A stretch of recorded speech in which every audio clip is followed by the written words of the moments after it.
So today, I'll be talking about very simple tips on how you can start to manage your money. Yes. So most of us go into the business of spending our money as we like, which is okay. You can live your life the way you want. But I think if you are serious about achieving your goals or your purpose or obtaining financial freedom, it is very important that you manage your money because mismanagement of money will not take you to the level in which you want to go. I'll outline three very simple tips that you can start practicing in order to manage your money so that you don't waste it.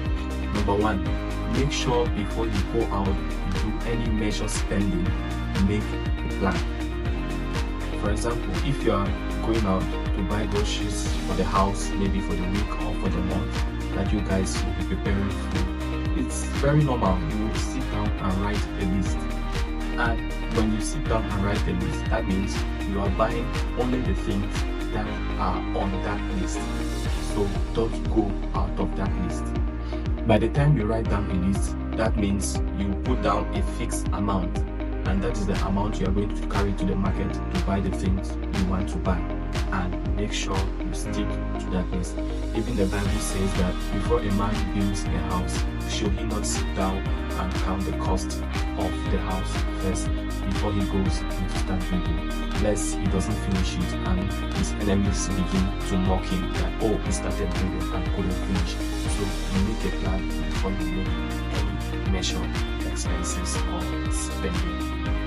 Number two, do not buy anything on an impulse.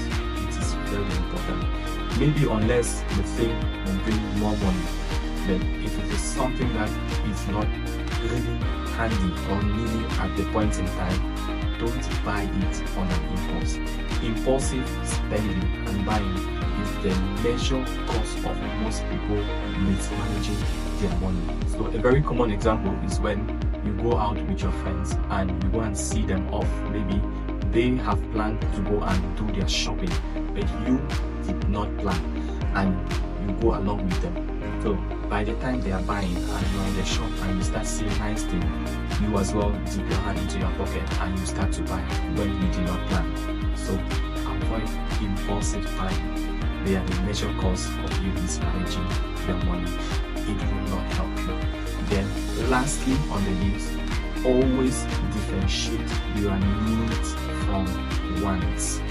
Yes, there are things that you buy which you want, but you don't necessarily need them. So buy only the things you absolutely need. For example, maybe you have 3 shoes already, and these shoes you haven't worn them for more than 6 months, and there is an occasion or a ceremony that is oncoming, and you say, oh, I think I should buy a new shoe for this ceremony.